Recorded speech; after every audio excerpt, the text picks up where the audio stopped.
Oh, hello. Okay, so I'm going to do a review on my table saw. Bought this a good few months ago, actually in the summer.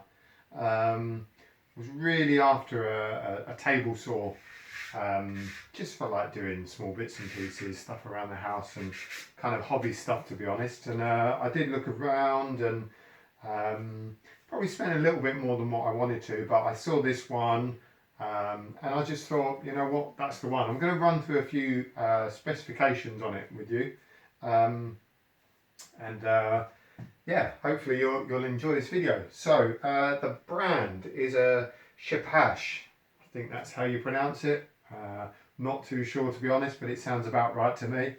When I was looking at the prices, they did seem to come up as kind of the higher end for this type of quality saw. They did come up on the higher end of some of the other saws. So this actual saw here was £250, and that was in 2018, just in case you're watching this video a few years later. So 2018, £250.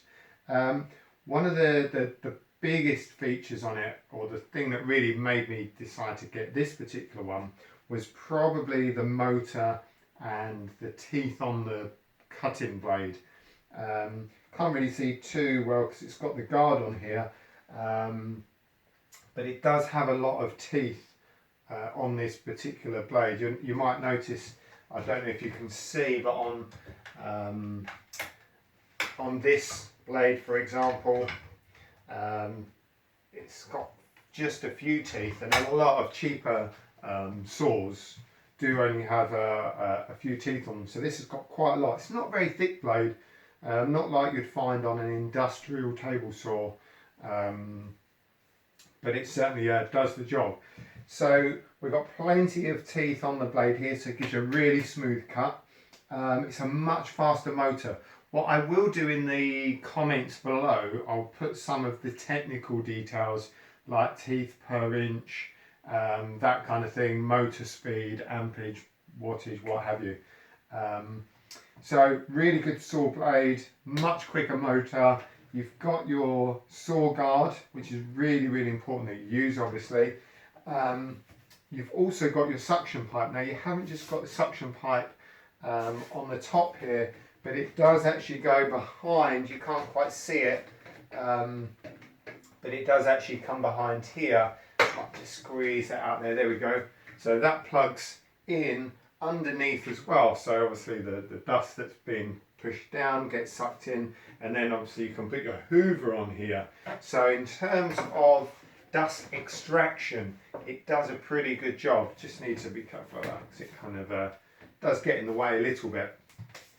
So you've got some good dust extraction on here. One of the other things that really drew me to use it, buying this particular table saw, was that it can make the bench bigger, or the table bigger. So you've got a handle down here, and this allows you to open up the table here, just by pulling up this lever and then pushing it down again to lock it. That's really good. If you have got something that's wider, you can whiz that through, no problem. I haven't had to use it too wide just yet, but you know, that's why I bought it, so I can do put bigger pieces on there. I'm not overly keen on the bar here, just because it's a little bit wobbly. A lot of table saws that I've used before, the run bar, or the you know, the way you slide your work through, tends to be a lot more stable and squarer. You'll notice here, even when, you know, this is pushed down, it doesn't guarantee that this is straight. And I did look at some of the other reviews and noticed that some people said that they actually measured the distance front and back of the blade to make sure this was square. I haven't had any issues with it yet, but I don't know. I'm not too sure, not convinced. I tend not to use the measurement down here. I would normally just get a tape measure and measure between the saw blade and the guard here. But anyway, I'm happy with that anyway. So we've got the guard here, the rail, and the extending bench. You've got your start and stop buttons down here, pretty standard. And then also you've got the saw height, so we can just wind this up to increase the depth of the cut, so you can see it will do a pretty deep cut.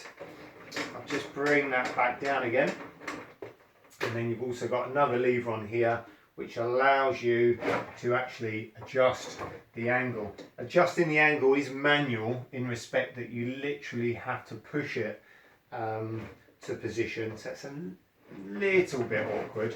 I haven't actually used it at an angle yet. Just trying to get it back in. There we go. It's a little bit tricky. I'll do that later. Just bring that saw blade down a bit. There we go. Got it. So as I say, little bit awkward, but you've got a good gauge on there anyway. How accurate it is, not too sure. Moving around then, you've got your standard 240 volt cable, which is handy. And the other thing I do like about this, you can actually take it off of the stand here. And you'll notice these wheels on the side, so when it's off the stand, you can literally wheel it around, or you could take this whole part of the saw and put it on a workbench, which is really quite nice. And it does have some rubber type feet underneath, so it will hold it nice and steady. What else have we got on here? It is pretty stable. Look, I'll give it a little wobble. That's not bad for a, you know, kind of low range, low price table saw. There are some rubbery handles on the side here, so when you're lifting it, it's you know, it makes it a little bit easier. It's not too heavy. It's quite it's reasonable. It's heavy enough to hold it in position, but light enough for you to pick it up and move it around. You do get a push stick with it. See, I've been looking after this, haven't got any saw marks in it yet, but you do get your push stick, which is pretty standard. Yeah, I think that's about it. As I say, I'll put some more comments. I'll put some specification details below, but I think that's about it. Hope this has helped. Great. If you get one, be safe. That's all I'd say. Pretty dangerous tool, but if you know what you're doing, it's all good. All right. Thanks for watching.